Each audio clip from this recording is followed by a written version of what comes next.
you say it could be their nature. Surely wasn't always the case, was it? I mean, it wasn't always the case, but now I can't pinpoint like exactly why it happened, but I can sort of pinpoint when it happened.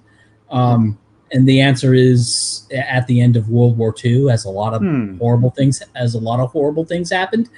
Yeah, basically, people, right-minded people, just got unwilling to be assholes, right? And so if you have a situation where one group is willing to try to get you fired, try to shame you, right? Like for example, let's say you have somebody in in Boris Johnson cabinet who's saying, I don't know exactly what he said, but it was probably at least 90% true what this guy said. I mean, there may have been a few wrong things here and there, but the gist of what he said was probably true. But there was opinion mixed in as well, but they would have gone after him even if it was just factual statements anyway. It's all bad. Right. But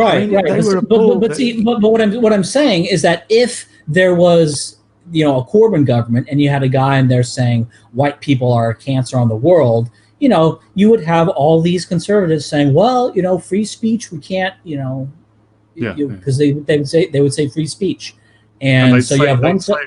They'd say it's a bit over the top, it's a bit rough. We don't agree, but it's fine, It's fine. It's free speech, and see that's sort of what's happening. Like Donald Trump gets elected in the U.S. and and so there's a dynamic where whenever they win, they shut things down. They shut down their enemies. They censor and they get people fired for saying certain things. And of course, as they remove certain kinds of discourse, they then expand further. It used to be like, oh, I'm colorblind. Now that's race. It's racist to say you're colorblind because you're not accepting, basically you're not accepting how horrible white people are if you're colorblind. Yeah. And so they just sort of work their way forward with more shaming, more guilting, more getting people fired. And you have one side that's willing to do that, and another side that's like classical liberal. Let's all have free inquiry. All this. They never shame anyone. They never get anyone fired for their beliefs. Who's going to win? And unfortunately, basically, the assholes are going to win. And that's and so what right-minded people have to do is they have to start being intolerant. They have to start being intolerant assholes. And there's actually a good reason for this, because all these oppression narratives, they are incitement to violence. Okay, they are a form of soft terrorism, because if you're telling this group of people that white people are the reason they're a little bit wealthier than you or whatever is because they're exploiting from you, or it's slavery, or it's colonialism, or it's something that they did to you and that they owe you that differential between them and you, that's incitement to I mean how many people feel justified in doing some, if not outright violence, doing some sort of just racial discrimination against white people because of this narrative? And so we're now being portrayed as a race of criminals, all of us. Right. The least, and the reason it works, the reason that they're able to portray white people as like the most horrible, bigoted race is precisely because white people are the least horrible, bigoted race. Right. Yep. It's kind of ironic and so that narrative works because it persuades, because white people don't want to be like that because they're not like that. And so that argument's able to say, if you try to make that argument against a Turk, like you go on forums and you get and you talk to Turks about the Armenian genocide, what the Turks will say is like, oh, it's called a genocide because the Armenians were just so bad at fighting them, we kicked their asses, fuck them. Right. So basically trying to guilt the Turks is not going to work, because they'll just say, yeah, fuck you and fuck the Armenians, right? That's what the Turks will say. Or you try to go to Mongolia and say, Genghis Khan may have been a bit of a brute. They have freaking airports named and universities named after Genghis Khan, right? They don't. Yeah. So the only reason that this kind of thing works is ironic in that it works precisely because it's not true. Right? If it were true, it wouldn't work. And that's one thing And that's sort of needs to be. about what you said a minute ago, like we need to, in order to stop this happening, we have to become intolerant. The only thing I would add to that is that essentially the people we need to be most intolerant of are those who are standing in the way of a real opposition, i.e., those who call themselves conservatives, but in fact just give ground decade after decade. Yeah, they're the actual primary problem. Yeah. Right.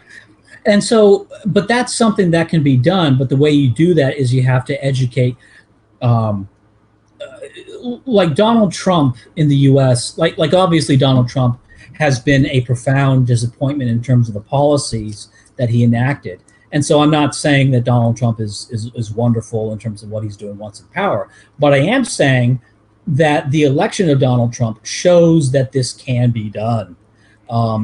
In terms of getting people who sort of the establishment doesn't like, and is saying some things that the establishment doesn't like, and being somewhat intolerant. Well, the problem is he's actually shifted the popular Republican positions on a lot of issues. Like Republicans are no longer supporters of free trade. For example, that's one issue where Trump won, convinced conservatives on. He's also convincing conservatives that immigration is more of a problem, although it's not nearly as far as he needs to go on that. And because he keeps saying, "Oh, we can let them in so long as they're legal." It's like, okay. Yeah. He's very keen on legal immigration. Yeah. Right, which is like, no. The problem is these people, Trump. But And I would say so he has been able to basically move the Republican Party in my opinion, a better direction on certain economic issues. He's less obsessed with tax cuts for the rich, because like the old Republican Party was really like obsessed with free markets and invading the Middle East, right? And Trump has moved the Republican Party away from that. So, I mean, that's a little bit of an improvement, right? I mean, certainly you could do a lot worse than Trump, but the more important thing about Trump is the fact that this can be done. Another thing that you guys may not be aware of is what's going on in Virginia. And even a lot of people in the U.S. aren't aware of what's going on in Virginia, that it's actually very, very important. Because what's happening in Virginia is that the Virginia government said, we're going to basically, we're just going to grab your guns. We're going to take all your guns. It's more complicated than that, but that's basically what they're saying. And the counties in Virginia, like most of the counties in Virginia said, we're not going to do that. We're not going to enforce this law that comes from Richmond, with the capital of Virginia. We're not going to enforce this law. And so that is, and even though for me, gun rights, I support them, but they're not that big of an issue because the kind of weaponry you need to take on the federal government is already outlawed anyway, so it's kind of a vanity thing. But it's important because it sets up the precedent of counties simply not enforcing laws of their state governments, right? Yeah. And this is something that I talked about. And this is an example of what I call the people's veto, where they just say, no, we're just going to ignore the law and do what we want.